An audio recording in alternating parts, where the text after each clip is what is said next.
Isinagawa ngayong araw ang malawakang transport strike na nakaapekto sa ilang bahagi ng Metro Manila. Dahil dito agad na naglatag ng seguridad at aksyon ang National Capital Region Police Office o NCRPO upang matiyak ang kaligtasan at kaayusan ng mga residente at rallyista. Ayon sa NCRPO, mahigpit ang kanilang pagbabantay sa mga matataong lugar gaya ng mga terminal, kalsada at pangunahing lansangan na inaasahang maaapektuhan ng kilos protesta.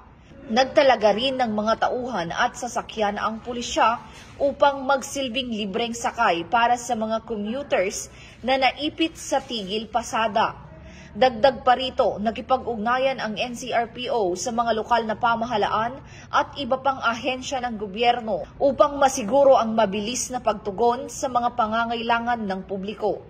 Nananawagan naman ang pamunuan ng NCRPO sa mga nagproprotesta na panatilihin ang mapayapang pamamaraan ng kanilang pagkilos at irespeto ang karapatan ng mga mamamayang nais makarating sa kanilang destinasyon.